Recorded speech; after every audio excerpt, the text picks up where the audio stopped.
अस्सलाम वालेकुम ख़वातीन हज़रात, मैं हूं इसरार अहमद कसाना। हमें ज्वाइन कर रहे हैं सेनेटर अनवर बेग साहब।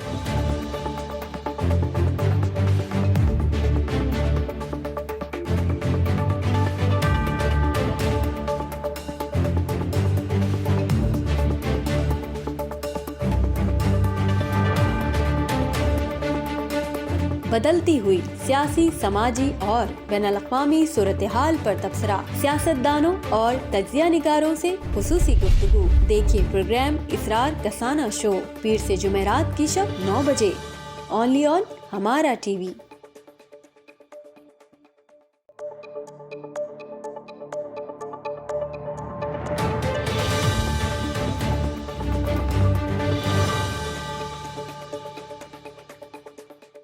अस्सलाम वालेकुम ख़वातीन हज़रात, मैं हूं इसरार अहमद कसाना। ख़वातीन हज़रात, बहुत इंपॉर्टेंट डेवलपमेंट्स हो रही हैं। ख़ास तौर पे आज आपने देखा कि एहतजाज का सिलसिला हुआ और बहुत ज़्यादा एहतजाज बढ़ रहा है वहाँ पे, क्योंकि इन्होंने तहरीक लब्बैक के जो रहनुमा है उनको गिरफ्तार किया। और उसके बाद हम देख रहे हैं कि पूरा पाकिस्तान जो है वो एक किस्म का चौक होके रह गया। और मुख्तलिफ शहरों पे ये जो एक तहरीक लब्बैक की स्ट्रेटजी है कि मुख्तलिफ शहरों में मुख्तलिफ जगहों के ऊपर वो चौक करते हैं, तो उसका इम्पैक्ट जो है वो पूरा मुल्क फील करने शुरू हो जाता है। तो इस लिहाज से आज हम जरा बात करेंगे इसका क्या इम्पैक्ट है, और इसमें खास तौर पे जो पीपल्स पार्टी और MQM और इस तरह के जो दीगर लिबरल फाशिस्ट जिनको हम कहते हैं और टेररिस्ट हैं, उनका क्या रोल है।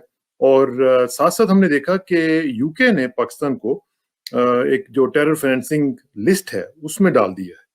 अब ये देखें, हमारे साथ उनके ताल्लुकात देखें और इनके काम देखें, इसका भी रतजिया करते हैं। और साथ साथ मरियम नवाज का जो एक केस है जमीन का और हाई कोर्ट में जो है उसका भी जरा तजिया करेंगे, और नैब जजेस के बारे में भी जरा बात करेंगे। इन तमाम उमूर के ऊपर गुफ्तगू करने के लिए हमारे साथ मौजूद हैं जनाब डॉक्टर शाहिद कुरैशी साहब यूके से, और लंदन पोस्ट के रुए रवा हैं, उनसे बात करेंगे। डॉक्टर साहब अस्सलाम वालेकुम जी। जी, वालेकुम अस्सलाम और आपके तमाम देखने वालों को अस्सलाम वालेकुम और रमज़ान मुबारक। Thank you very much. Yes, uh, Ramzan तो मुझे भूल ही गया था, ये रमज़ान बस शुरू हुआ ही चाहता है, और इंशाल्लाह आज या मेरा ख्याल है कल तक पता चल जाएगा जहाँ जहाँ पे भी रोज़ा होगा। तो हम सारी मुस्लिम उम्मा को मुबारकबाद देते हैं रमज़ान करीम। और इंशाल्लाह रमज़ान में भी हम कोशिश करेंगे कि आपको मुख्तलिफ तरीकों से अपडेट करते रहें, और जो हमारा प्रोग्राम है ख़ास तौर पे कुरान पाक के हवाले से उसका भी ज़रा अपडेट आपको करते रहेंगे और बताते रहेंगे कि क्या क्या सिलसिला चल रहा है। डॉक्टर शाहिद, ये क्या हो रहा है जी, ये पाकिस्तान में तहरीक लब्बैक का मामला क्या है और इसको कैसे हैंडल किया जाना चाहिए, क्योंकि इससे तो पूरा पाकिस्तान चौक हुआ है। देखिए बात ये है कि ये कोई नया फिनोमेना नहीं है मुसलमानों के ऊपर जो है वो उनकी जो सबसे पसंदीदा शख्सियत है हमारे नबी सल्लल्लाहु अलैहि वसल्लम। इल्हामा इकबाल ने जो कहा कि मोहम्मद से वफ़ा तूने तुम तेरे हैं ये जहाँ चीज़ है क्या लौह कलम तेरे। हाँ, तो जो और फिर ये फ्रांस भी है कि वो बाद खुदा बुजुर्ग तो ही किस्सा मुख्तसर। जी, तो क्या बात। जो फ्रांस जो है ना वो सलीबी जंगों में और तमाम मामलात में एक हब रहा है। मुसलमानों के खिलाफ जो यरूशलेम फ़तह करने के लिए सलीबी जंगें होती रहीं तो वो फ्रांस से ही लोग जाते थे और उसमें बरतानिया और ये सब लोग ये भी शामिल थे। तो उनका जितना डीप नॉलेज है इस्लाम के बारे में और इस्लाम की फ़ॉल्ट लाइन्स के बारे में इतना शायद मुसलमानों को खुद भी ना हो।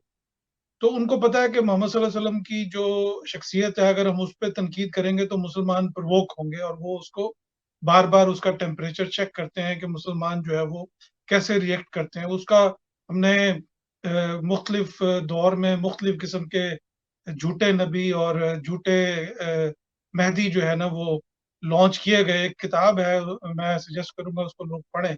उसका नाम है द मेहदी। वो एक एजे क्विन उसने लिखी है। ये कोई इंटेलिजेंस अफ़सर था जिसने ये किताब लिखी और इसको अगर आप पढ़ें तो आपको समझ आता है कि मिर्ज़ा ग़ुलाम अहमद कादियानी मलऊन जो था उसकी लॉन्च में क्या फ़िलॉसफ़ी और क्या साइकोलॉजिकल वॉरफेयर ऑपरेशनल की जो ज़रूरत थी उस वक़्त मुसलमानों के खिलाफ जो जंग-ए-आज़ादी लड़ रहे थे, तो उसको उन्होंने कैसे इस्तेमाल किया। फिर इसके बाद ये इसी तरह के मुख्तलिफ वाक़यात पेश आए। मैंने अपनी किताब में भी ज़िक्र किया है कि ये रसूलुल्लाह सल्लल्लाहु अलैहि वसल्लम पे जब की शान में जब ये गुस्ताखी करते हैं, तो उसका मतलब ये होता है कि ये आपका टेम्परेचर चेक करते हैं कि आपके अंदर कोई ऐसे लोग उस पे क्या रिएक्शन देते हैं, कैसे उसके ऊपर जो है ना वो रिएक्शन आता है। और मेरे ख़्याल से जो हम ये कंडेम करते हैं हुकूमत पाकिस्तान ने जो उन्होंने तहरीक लब्बैक के जो सरबराह हैं उनको इन्होंने गिरफ्तार किया है, ये एक बड़ा सेंसिटिव मामला है और इमरान खान गवर्नमेंट में जो लिबरल फैशिस्ट लोग हैं, जो जिनकी तादाद मेरे ख्याल से उंगलियों पे गिनी जा सकती है, और वो हुकूमत के आला ओहदों पे बैठे हुए हैं, उनको समझना चाहिए और उनको अकल से काम लेना चाहिए कि अभी, और उनको थोड़ा सा हिस्ट्री का भी मुताला करना चाहिए। हम ये देखते हैं, और मैं पिछले 20-22 साल से, जब से वॉर ऑन टेरर शुरू हुई, और मैंने ये नोट किया कि सबसे ज्यादा जो मर्डर्स और इकोनॉमिक लॉसेस और पाकिस्तान में कत्ल गारत का जो बाजार गर्म किया, वो एमक्यूएम थी। और एमक्यूएम को सपोर्ट करने में सबसे ज्यादा जो जनरल जियाउल हक साहब ने उसको बनाया, जो भी उनके ऑब्जेक्टिव्स थे, फिर उन्होंने खुला छोड़ दिया। फिर नवाज शरीफ साहब ने जो एमक्यूएम के जो दहशतगर्द अरेस्ट हुए हुए थे, जिनको बेनजीर भुट्टो साहब ने अरेस्ट किया था, नवाज शरीफ ने उनको रिहा किया, एनआरओ दिया उनको, और करोड़ों रुपया उन्होंने कंपनसेशन दी। फिर उन्हीं दहशतगर्दों ने पुलिस के अफसरों को जो है ना एक चुन चुन के जो है वो कराची में कत्ल किया। और फिर यही लोग थे जो कराची के अंदर 30,000 से ज्यादा पाकिस्तानियों के कत्ल के अंदर, और जो इन्होंने माशी तौर पे नुकसान पहुंचाया, हड़तालों की शक्ल में, बिल्डिंगों की शक्ल में। बल्दिया टाउन आपके सामने है कि 300-350 लोगों को कत्ल कर दिया गया, और अब तक हमारी हुकूमत जो है ना, सिक्योरिटी एस्टेब्लिशमेंट कुछ नहीं कर सकी। यही हाल जो दूसरी तरफ नून लीग जो है, उनके लिबरल फैशिस्ट ने मॉडल टाउन में ये किया कि दिन दहाड़े लोगों को गोलियां मारी, और उनके अफसरों को तरक्कियां दी गई, और वो पुलिस अफसर जो है ना, वो उनके ब्लू आइड थे। 100 से ज्यादा लोगों को जख्मी किया गया। तो ये जो फाशिज्म है पार्टियों के अंदर, फिर पीपल्स पार्टी रही, आपको पता ही है कि उन्होंने जहाज अगवा किया, उन्होंने दहशतगर्दी की, पाकिस्तान में बम धमाके किए। चौधरी शाह साहब के जो वालिद थे, चौधरी ज़हूरुल्लाह, उनके कत्ल में ये लोग इन्वॉल्व थे। इसी तरह इनके जो लेटेस्ट अगर आप देखा जाए, तो ये बहुत सारी दहशतगर्दी के मामलात में पीपल्स पार्टी इन्वॉल्व रही है। पीपल्स पार्टी के बहुत सारे लोग यहाँ पे जो बरतानिया भाग के आए थे, जो वो जहाज अगवा हुआ था, उन्होंने पाकिस्तानी फौज के कैप्टन को भी काबुल एयरपोर्ट पे शहीद कर दिया था। तो ये तीनों जमातों को मैंने आपके सामने जिक्र किया, ये लिबरल है, ये दहशतगर्दी करती हैं, ये एविडेंस मौजूद है। लेकिन हमारी जो सिक्योरिटी एस्टेब्लिशमेंट है, उनका ध्यान सिर्फ दाढ़ी वाले लोगों की तरफ ही है कि भाई, और मैं एक मतलब इसको ऑब्जेक्टिवली एविडेंस से साबित कर सकता हूँ कि इतना नुकसान जितना पीपल्स पार्टी ने, एमक्यूएम ने और नून लीग के दहशतगर्दों ने पहुंचाया पाकिस्तान को, इतना नुकसान किसी मजहबी जमात, किसी मदरसे, किसी मौलवी के पास तो इतनी कैपेसिटी नहीं। मौलवी तो सबसे गरीब एक तबके का एक शख्स है हमारे माशरे के अंदर, उसके पास ना पैसा है।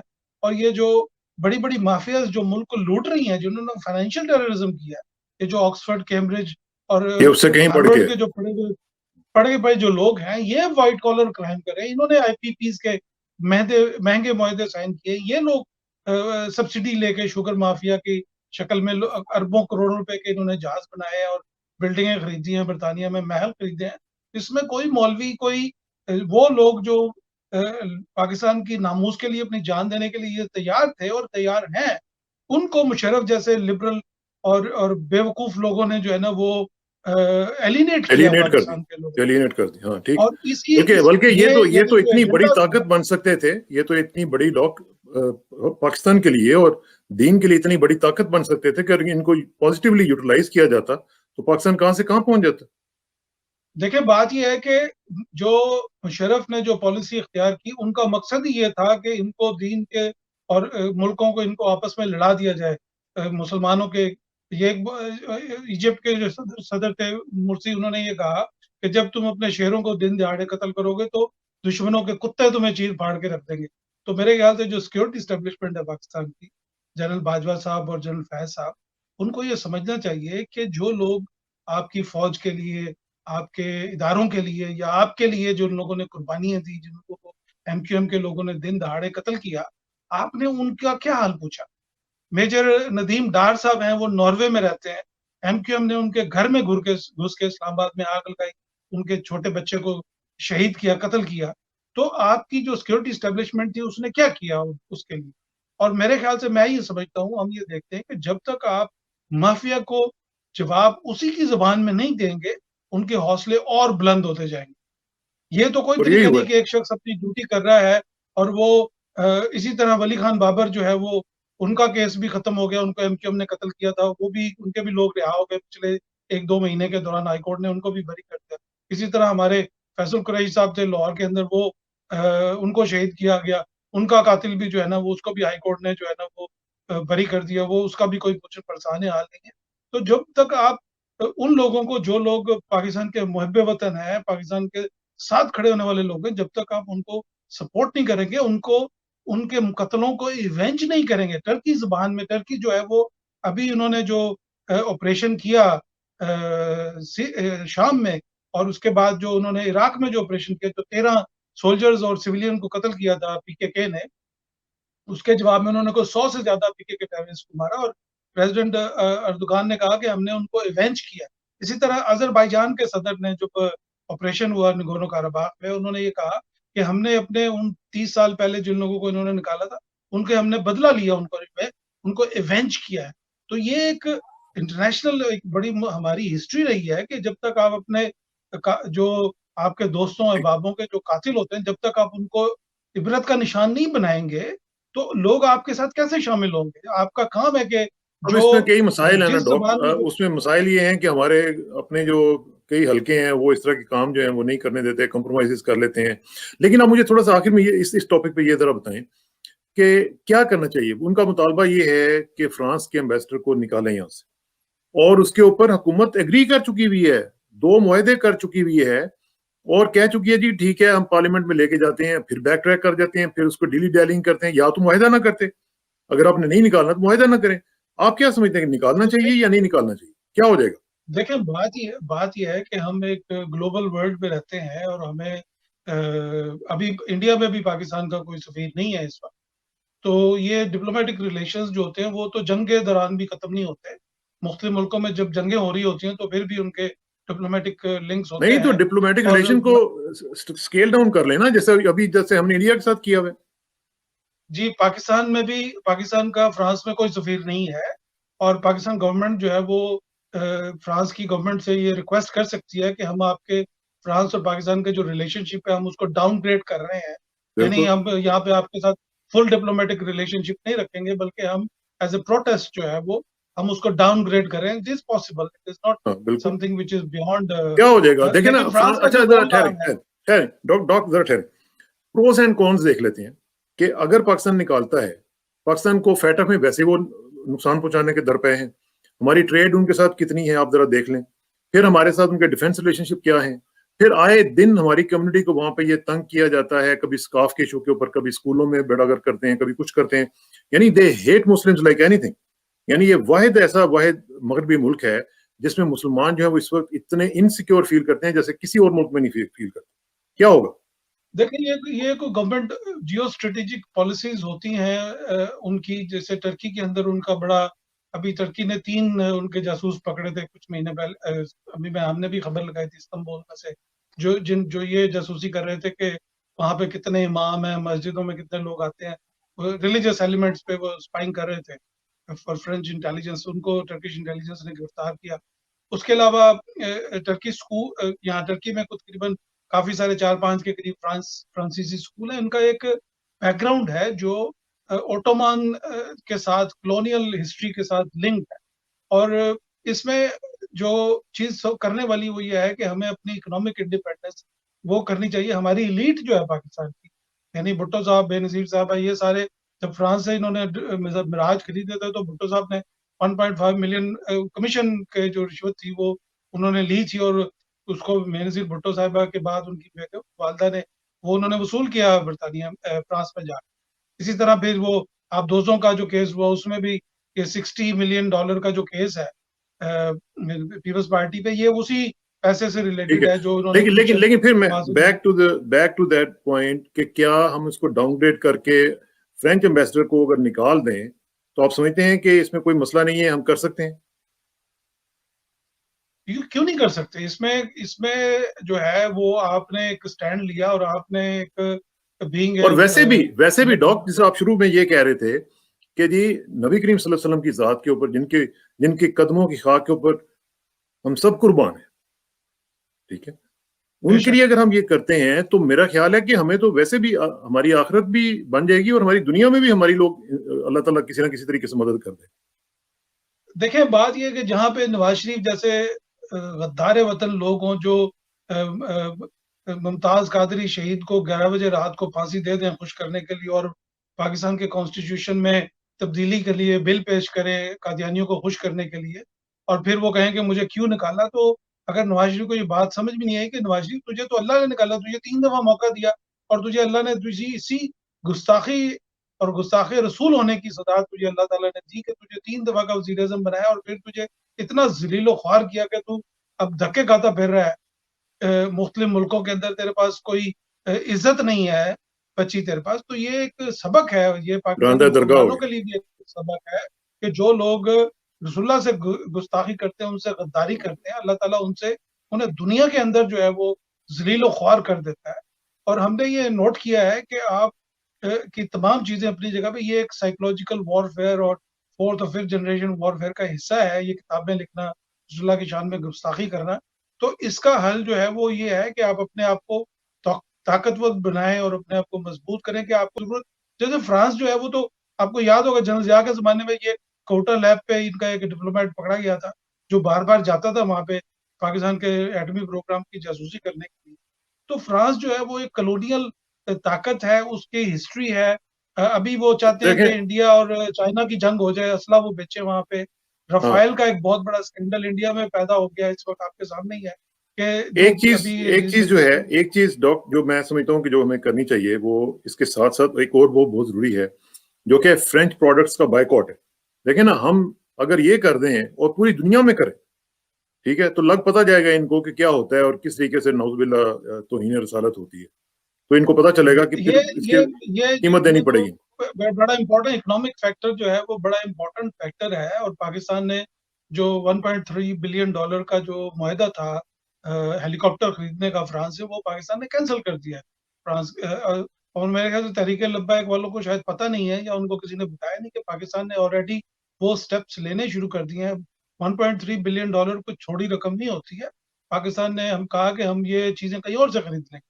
इसी तरह पाकिस्तान के पास जो मिराज तैयारे हैं वो पुराने हैं और पाकिस्तान ने उनको फिर भी अपग्रेड करके वो चला रहे हैं उनको। ये तो एक डिफेंस से रिलेटेड मामला है, लेकिन मैं हाँ, ये बताना चाहता हूँ कि वहाँ पे इमरान खान की जो गवर्नमेंट है इस वक्त, उनको तमाम हलकों की सपोर्ट की जरूरत है।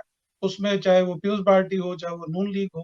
जुल्फकार अली भुट्टो साहब ने तो 1973 के कॉन्स्टिट्यूशन में कादियानियों को काफिर करार दे के अपने लिए जन्नत कमा ली, और अल्लाह ताला ने उनको ये मौका दिया कि उनके बाजार पे लोग 24 घंटे जो है वो कुरान मजीद पढ़ा जाता है और पूरी दुनिया के लोग जो है वो उनके लिए दुआ खैर करते हैं।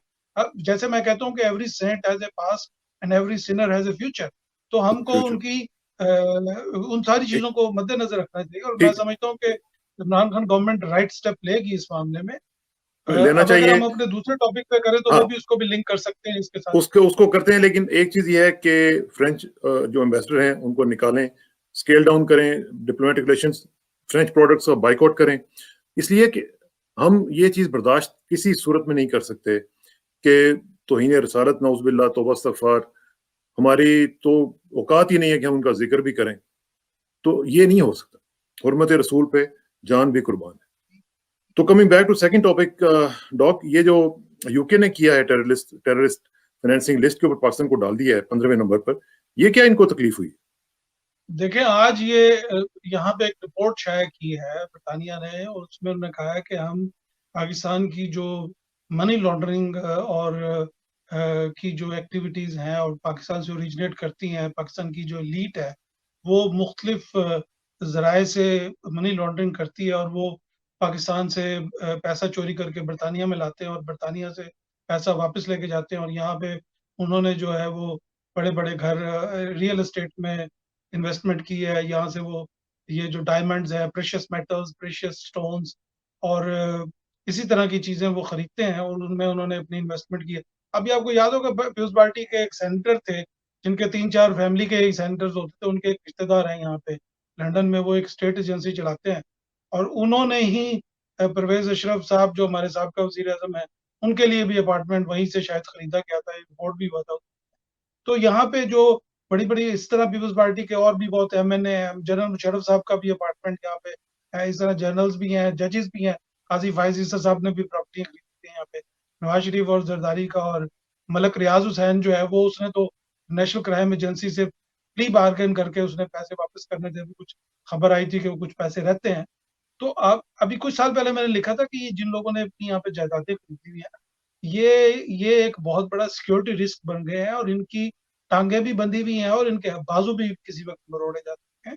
तो ये बरतानिया ने, अगर इसको मैं नॉर्मल इंग्लिश में ट्रांसलेट करके बताऊं, उन्होंने एक वार्निंग दिया है पाकिस्तान की एलीट को कि अगर तुमने हमारे साथ ताउन ना किया या तुमने हमारे लाइन तो ना की, तो तुम्हारी, चाहे वो जहांगीर खान तरीन हो, चाहे वो कोई भी हो, हम तुम्हारी ये मेंशंस और ये महल जो है ना, हम इनको भाग सरकार प्रोसीड्स ऑफ क्राइम में जब्त भी कर सकती है। क्योंकि उन्होंने कहा है कि जो मनी लॉन्ड्रिंग हो रही है उसमें ड्रग का पैसा भी शामिल है, करप्शन का पैसा भी शामिल है। तो ये वो चीजें हैं। अभी रशियन फॉरेन मिनिस्टर ने जो पाकिस्तान का दौरा किया पिछले हफ्ते, उसकी वजह से भी काफी वेव्स जो है ना वो यूरोपियन कैपिटल्स के अंदर बनी है। पाकिस्तान जो है वो, और रशिया ने ये कहा है कि हम पाकिस्तान को वेपन्स भी देंगे टू कॉम्बैट टेररिज्म। और मतलब मुझे याद है, मैं प्रोग्राम कर रहा था काफी साल पहले, और यहाँ पे जब हेलीकॉप्टर्स की जरूरत थी पाकिस्तान को ऑपरेशन करने के लिए नॉर्थ वजिस्तान में, तो ये बरतानिया और अमेरिका तो हेलीकॉप्टर नहीं दे रहे थे। तो मैंने बीबीसी पे कहा कि Pakistan need helicopter to operate at night. तो उस वक्त के जवाब में रशिया ने जो है वो पाकिस्तान को 4 हेलीकॉप्टर दिए थे उन एरियाज के अंदर ऑपरेट करने के लिए। तो मेरे ख्याल से एक नए मुल्क के साथ Pakistan as a global world view में पाकिस्तान को स्ट्रेटेजिक बैलेंस क्रिएट करना पड़ेगा। रशिया, अमेरिका, बरतानिया, यूरोपियन यूनियन, इन सब के साथ ताल्लुकात बेहतर करने के लिए असल में मैं आपको बताऊं डॉक्टर शाहिद, मुझे कुछ दिन पहले मेरी बात हो रही थी एक बड़े इंपॉर्टेंट आदमी से। वो मुझे कह रहे थे कि पाकिस्तानी ब्यूरोक्रेसी, पाकिस्तानी पॉलिटिशियंस, क्योंकि इनके घर, इनके बच्चे, इनकी बीवियां, आपको पता है यहाँ पे टोरंटो में तो एक पूरा बेगमपुरा है ना, इसी तरह ये वेस्टर्न कैपिटल्स में इनके बड़े बड़े घर यकीन करें, और वो इतने ज्यादा वेल प्लेस्ड हैं कि वो चाइना की तरफ पाकिस्तान को स्लाइड और टिल्ट होने ही नहीं दे रहे। वो कह रहे हैं जी कि नहीं, आप छोड़े पाकिस्तान, चाइना को दफा करें, आप वेस्ट के साथ रहें, कोई जरूरत नहीं है हमें ये चाइनीज के साथ, ना हमारा कोई इंटरेक्शन है, ना कोई कल्चरल अफिनिटी है, सब कुछ नहीं है। तो वो उनको रोक रहे हैं पाकिस्तान को, क्योंकि इस वक्त जो स्ट्रेटेजिक बैलेंस आप कह रहे हैं ना, वो नहीं हो सकता। वो ये कह रहे हैं कि चाइना की तरफ अब जाए ही ना। कनाडा जो है वो 5 आइज में शामिल है। 5 आइज का आपको सुना ही होगा कि 5 न्यूजीलैंड वगैरह जिनकी आपस में कॉपरेशन है, उसमें बरतानिया, अमेरिका, न्यूजीलैंड, ऑस्ट्रेलिया और ये कनाडा, क्योंकि ये सब इनमें शामिल है, ये इंटेलिजेंस शेयरिंग करते हैं, इनका तो मुआहदा आपस में। तो बात ये है कि जो बेगमपुरा आप बता रहे हैं, तो लाहौर में भी भगवानपुरा के पास बेगमपुरा था, लेकिन आपने अच्छा किया कि कनाडा में भी एक बेगमपुरा है। लेकिन बरतानिया के अंदर जो मामला है वो इस तरह के हैं कि इनके पास वो तमाम एलीट MNAs, MPAs, मिनिस्टर्स, जिनकी यहाँ पे शहजादे हैं, जिनके बच्चे रहते हैं, जनरल्स भी उनमें कुछ होंगे, जिनकी प्रॉपर्टी हमने पिछले प्रोग्राम में जिक्र किया था, 60 पाकिस्तानियों ने, जो 62 पाकिस्तानी जो वीजा लिया हुआ, गोल्डन वीजा यहाँ पे। तो ये एलीट जो पाकिस्तान के 22,500 के करीब लोग ब्यूरोक्रेट्स हैं, जिनके पास बरतानिया, कनाडा, ऑस्ट्रेलिया, न्यूजीलैंड, US, इन मुल्कों की शहरियत है। तो एक तो वो लोग हैं जो मैं और आप जैसे लोग हैं जो यहाँ पे आए हैं, हम भी इनकी वजह से आए हुए हैं, हमें भी कोई जरूरत नहीं थी वहां से आने की, हमारे भी अपने मसाइल थे कि इन लोगों ने जब तक कोई शरीफों के साथ कोई मुकम्मल लॉयल्टी का वो ना दे, उनके पाँव ना पड़ जाए जिले इलाही के सामने, तो ये किसी को नौकरी तक नहीं करने देते थे। तो जो कुछ लोग बेचारे अंडर डेवलप्ड एरिया से आए हुए हैं यहाँ इन मुल्कों के अंदर, और वो मेहनत मजदूरी करके पैसे कमा के अपने फैमिलीज को भेज रहे हैं और उनको चला रहे हैं। ये जो पॉलिटिशियंस और ब्यूरोक्रेट्स हैं, ये उनका माल लूट के ये वापस लेके आ रहे हैं यहाँ। यानी एक अजीब एक साइकिल बना हुआ है। और मैं आज सुबह एक प्रोग्राम कर रहा था, मैंने उसमें कहा कि बरतानिया के मिनिस्टर्स के भी वो उन जगहों पे अफोर्ड करना नहीं कर सकते जहाँ पे नवाज शरीफ और जरदारी और ये मिनिस्टर्स रह रहे हैं। हमारे जो प्राइम मिनिस्टर्स हैं, हमारे कई मिनिस्टर, कोई मिनिस्टर मैंने नहीं सुना कोई पार्क लेन में रहता हो या कोई एजवे रोड में रहता हो। वो बेचारे अपनी अपनी कंस्टिट्यूएंसीज में 2-2, 3-3 बेडरूम्स के घर हैं उनके, वो वहां पे रहते हैं। जो यहाँ के MPs हैं और लॉर्ड्स के जो मेंबर हैं, मतलब, लेकिन इन लोगों ने जो इनका जो लाइफस्टाइल है वो बियॉन्ड इमेजिनेशन है कि एक थर्ड वर्ल्ड कंट्री का एक गरीब मुल्क, जहाँ पे लोगों के पास पीने के लिए पानी नहीं है, जहाँ पे लाड़काना जैसे शहर में लोग एड्स से मर रहे हैं, जिसका न्यूयॉर्क टाइम्स तक जिक्र करता है, जहाँ पे लोग चूहे और ये कुत्ते के काटने की वैक्सीन नहीं है। डॉक्टर शाहिद वो कहते हैं कि हम लोग खानदानी अमीर हैं। यार आपको क्या तकलीफ है? मतलब है कि आप जलते हैं, आप सड़ते हैं, क्या मतलब? खानदानी नस्लों से अमीर है ना यार, नस्लों से आ रही है अमीर। में पाकिस्तान के शहाबनामे में और पाकिस्तान के जो रिकॉर्ड है गजट ऑफ पाकिस्तान में पाकिस्तान के तमाम अमीरों और नवाबों की लिस्ट मौजूद है। अगर वो कहेंगे कि उनके अब्बा दादा क्या करते थे, किसके पास कितनी भैंसें और कितने गायें थी और कौन कितने छोटे एकड़ में रहता था, वो हमें पता है। तो हमें मजबूर ना करें कि नवाज शरीफ साहब रामगली से और ग्वाल मंडी से लेके और उन्होंने पाक लेन तक का जो सफर किया और जरदारी साहब बम्बिनो सनमे में टिकटें बेचते-बेचते जो है वो सरे पैलेस तक पहुँच गए। तो ज़ुल्फ़िकार अली भुट्टो का ये आलम था कि उनको जो है वो बम्बई में जब उनकी प्रॉपर्टी पे कब्ज़ा किया गवर्नमेंट ने, तो वो अपना इंडियन पासपोर्ट लेके पहुँच गए इंडियन सुप्रीम कोर्ट में कि मैं तो इंडियन शहरी हूँ, मेरी तुम प्रॉपर्टी वापस करो। तो वो उन्होंने वापस की और फिर उन्होंने पाकिस्तान में आके उसका क्लेम भी ले लिया। तो हमें भी जो है वो इनको इतना ना करें कि हम आपके जो है वो पोतड़े सड़क पे अच्छा, लाके रख दें अब विराट कोहली इन्हीं की खानदान की जो चश्मो चिराग हैं मरियम सफदर साहिबा, जरा उनके बारे में बताएं कि इनका जो केस है जमीन के हवाले से हाई कोर्ट में, उसकी क्या पोजीशन है आखिर में, मुख्तसरन ये बताना क्योंकि हम लोग अपना टाइम तकरीबन क्रॉस कर चुके हैं। देखिए, आज बात यह है कि आज हाई कोर्ट के अंदर हियरिंग थी बेल प्री अरेस्ट बेल के लिए। मरियम नवाज ने जो है वो अप्लाई किया था। जाती उम्रा में जो 1600 या 1400 के एकड़ के करीब जगह है जो जिसका इनके पास कोई सबूत नहीं है कि इन्होंने कैसे खरीदी, कहाँ से आई। और हाई कोर्ट ने जो है एक अजीब डायरेक्शन दी। उन्होंने ये कहा, बल्कि लीगली डायरेक्शन, लेकिन उनके जो मोहब्बत है आलिया और उस्मा की, जो मोहब्बत हाँ, शरीफों के लिए है, वो किसी और के लिए नहीं। और मैं समझता हूँ कि जब तक ये आलिया और उस्मा इनके साथ मिली रहेगी, पाकिस्तान तरक्की नहीं कर सकता। अब ये आलिया और उस्मा ने ये कहा कि जी इनको अगर आपने अरेस्ट करना होगा तो नैब कम से कम 10 दिन 10 पहले दिन पर। इनको नोटिस देगा कि हमने आपका अरेस्ट वारंट इशू कर दिया है और हम कमाल। आपको अरेस्ट करने वाले हैं, ताकि वो आलिया या उज़्मा से आके आप वो ले यकीन लें करें अपनी डॉक्टर शाहिद, कल हम बात कर रहे थे वो जावेद लतीफ के बारे में कि जी उसको चीफ जस्टिस लाहौर हैं, उन्होंने कहा कि जी आप बड़े बनते हैं, आपको चूंटियों की तरह मसल दिया जाएगा। मैंने कहा ये जो है ना, इसका मतलब ये है कि जो अगला फैसला आ रहा है ना, ये उसके ऊपर फेवर देंगे इनको नून वालों। और एग्जैक्टली देखिए, व्हाट उन्होंने काम हैपेंड। ये किया। वेरी क्विकली मैं बात करूं, चीफ जस्टिस साहब ने बड़े एहतराम के साथ इन्होंने वो नैब के वो 3 जज जो शरीफों का, राना सनाउल्लाह के केसेस सुन हाँ, रहे थे, हमजा ट्रांसफर शहबाज कर का दी। केस, उन तीनों को इन्होंने ट्रांसफर कर दिया और उनको ये कहा कि तुमने इमीडिएटली 1 अप्रैल और 2 अप्रैल को रिपोर्ट करना है अपनी जगह पे। लेकिन चीफ जस्टिस साहब बड़े एहतराम के साथ, जनाबे वाला, आपने ये जो इतने इंपॉर्टेंट केस सुन रहे थे, आपने उनकी जगह पे तो नए जज नहीं लगाए। किसी नए जज की आज तक एज वी स्पीक किसी नए जज की पोस्टिंग नहीं हुई उस जगह पे।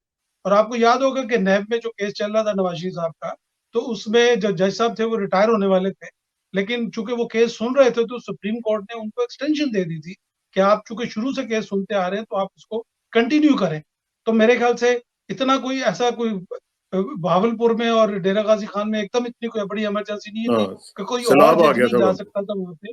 ये जो उज़्मा और आलिया ने जो ये एकदम शरीफों को जो फेवर दी है, और जो उन्होंने दिस इज टू मच। शरीफैन और ये उन्होंने जाके अदालत में जब मुस्कुराए हैं, वो जब उस जज साहब का आखिरी दिन था और वो अपना ऑर्डर लिख रहे थे, तो उस दिन ये जो उनके चेहरे पे मुस्कुराहटें थी राना सनाउल्लाह के, हमजा शहबाज के और शहबाज शरीफ के, तो ये उज़्मा और आलिया जो है ये अपनी इज्जत का तो बेड़ा गर्क कर रही हैं, अपनी वैसे इज्जत तो ये लुटवा चुकी हैं। वैसे अब पता है ये क्या हमारे डॉक्टर लिए, शाहिद, मुल्क के लिए कुछ मैं करें। मैं आपको बताऊं, मुझे इतनी शर्म आती है इनकी बातें सुन के। मेरा ख्याल है कि इनको अपना नाम बदल लेना चाहिए, जस्टिस काजिम शरीफ रख लें, ठीक है। और ये उनको साफ तौर पे बता दें कि जी मैं आपका जज हूं, मैंने ये हक खिदमत अदा करना है, इसलिए मेरे ऊपर कोई बंदा इतराज ना करे। और अपना कम से कम नाम बदल लेंगे तो हमें भी थोड़ा सा पता चल जाएगा कि यार इनसे क्या एक्सपेक्ट कर रहे हैं। अब मेरा देखिए, ख्याल है जब कि ये तक नौबत आलिया आ गई भी उस्मा है। जो है वो मिली रहेगी माफिया के साथ, जब तक आलिया और उज़्मा जो है वो मरियम की कनीज बनी रहेगी, तो फिर बाकी जो एक आम इतने लोगों को आपने जेलों में बंद किया हुआ है, उनको भी छोड़ दें। वो भी बेचारे को 200 रुपए में, को 1000 में, को लाख में किसी ने कुछ जुर्म किया हुआ है और आप उनको जो है वो कुछ कह नहीं रहे। आपकी यानी मोहब्बतें इतनी आज तक ये निछावर हो कभी गई नहीं हैं। हुआ, आज तक कभी किसी जगह पे ऐसा नहीं हुआ कि कोई जज ये कहे कि जी आपने मुलजिम को गिरफ्तार करना है तो आप 10 दिन का जरा नोटिस दीजिएगा तो फिर हम जरा देख लेंगे कि क्या होता है। दिस इज जनाब, अनबिलीवेबल, पाकिस्तान में अनथिंकेबल। पुलिस तो लोगों को उठा के पहले ले जाती है और वो पर्चा बाद में दर्ज करते हैं। आपको पता है और मुझे भी पता है कि पुलिस जो है वो इतनी मोहब्बत कभी किसी के साथ नहीं करती, और नैब नैब ने भी आज तक कभी इतनी मोहब्बत नहीं की। वो तो बंदे को पहले पकड़ के ले जाते हैं और वो केस उसको बाद में बताते हैं कि जी तुझे किस केस में हमें पकड़ा है। लेकिन आलिया और उज़्मा जो है वो मुकम्मल तौर पे बिछ चुकी हैं शरीफों के सामने। अब इससे ज्यादा तो चलें मैं कुछ इस नहीं पे कह सकता। इस पे ये क्या अगर नहीं, उनको उनको कुछ अपनी भी नहीं इज्जत होना। का ख्याल नहीं है ये- तो इनको इज्जत हो तो तब ख्याल होता नहीं यार डॉक्टर, शायद छोड़ें इनको। इंशाल्लाह आपसे रब्ता रहेगा, और चूंकि टाइम कम है इसलिए हम इस पे यहाँ पे क्लोज करते हैं। लेकिन रमजान करीम, रमजान मुबारक की अब सब लोगों को मुबारक। अल्लाह ताला हमें तौफीक दे कि इसमें हम ज्यादा से ज्यादा कुर्ब इलाही हासिल कर सकें। डॉक्टर शायद आपका बहुत शुक्रिया। आखिर में दुआ कि मेरी इज्जत के लिए काफी है कि मैं तेरा ही बंदा हूँ, मेरे फख्र के लिए काफी है कि तू ही मेरा परवरदिगार है। तो बिल्कुल उसी तरह जिस तरह मैं चाहता हूँ, मुझे भी उसी तरह बना दे जिस तरह तू चाहता है। स्पुरदम बतोमाए खेचरा तू दानी हिसाब कम पेशरा मुझे स्टाक्साना को डॉक्टर शाहिद साहब के साथ इजाजत दीजिए। जल्दी मुलाकात होगी इंशाल्लाह।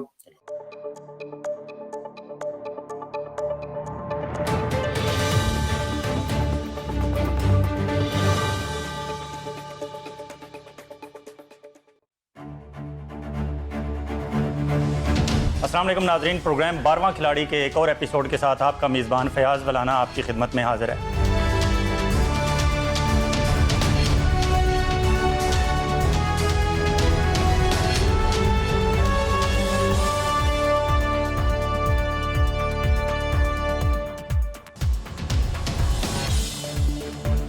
मशहूर कॉलम निगार और सीनियर सहाफ़ी फयाज वलाना के साथ देखिए प्रोग्राम 12वां खिलाड़ी हर बुध की शब 10 बजे ओनली ऑन हमारा टीवी।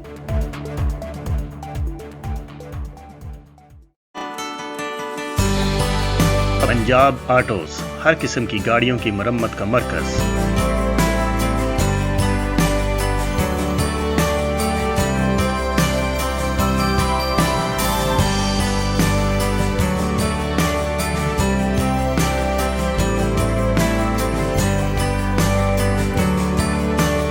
टैक्सी और लिमोजीन के लिए हुसूसी discount.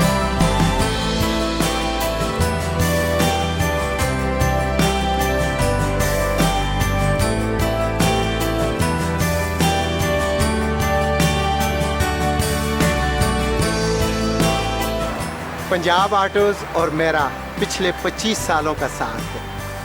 I am so happy. Punjab autos now in new Jersey.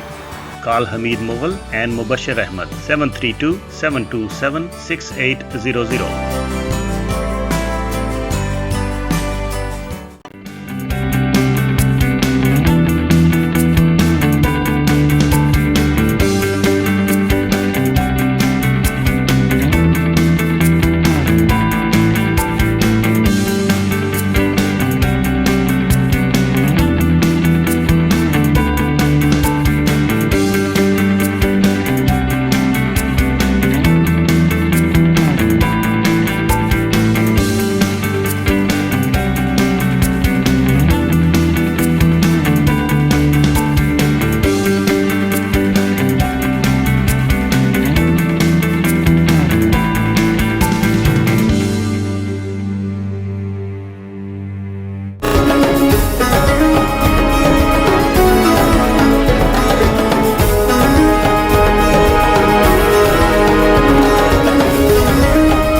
Ramzan हमारा हम सब का है।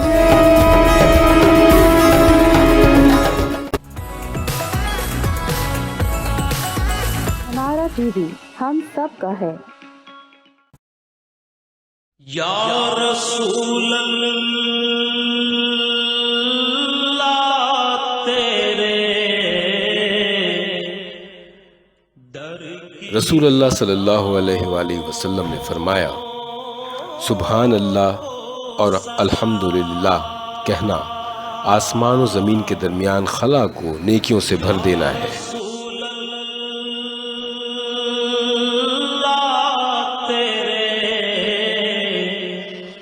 दर की फज़ाओं को सलाम।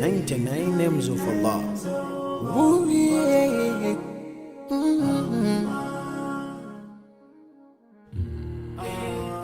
Ar-Rahman Ar-Rahim Al-Malik Al-Quddus As-Salam Al-Mu'min Al-Muhaymin Al